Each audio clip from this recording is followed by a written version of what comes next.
દિવસ 9 ઓગસ્ટ એટલે વિશ્વ આદિવાસી દિવસ. સંયુક્ત રાષ્ટ્ર સંઘ દ્વારા 1993થી દર વર્ષની 9 ઓગસ્ટ એ વિશ્વ આદિવાસી દિન તરીકે ઉજવવાની જાહેરાત થઈ.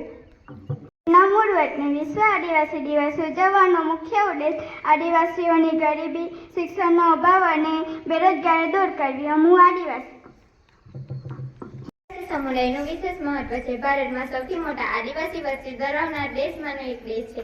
ગુજરાત, મધ્યપ્રદેશ, છત્તીસગઢ, ઓડિશા, ઝારખંડ અને ઉત્તર પૂર્વ ભારત જેવા વિસ્તારોમાં આદિવાસી સમુદાય આદિવાસીઓની સંસ્કૃતિ અને જીવનશૈલીની વાતો કરું તો આદિવાસી લોકોનો પ્રકૃતિ એટલે કે જંગલો, નદી, પર્વતને પૂજે છે. બિરસા મુંડા. મારો જન્મ 15 નવેમ્બર 1875 થયો હતો. મારા પિતાનું નામ સુખના મુંડા અને મારી માતાનું નામ કરમી મુંડાઈ હતું. મેં બચપણથી ઘેટા બકરા ચરાવવા, વાંસળી વગાડવા અને અનોખાઈની રમતો રમવામાં મારું જીવન પસાર થયું.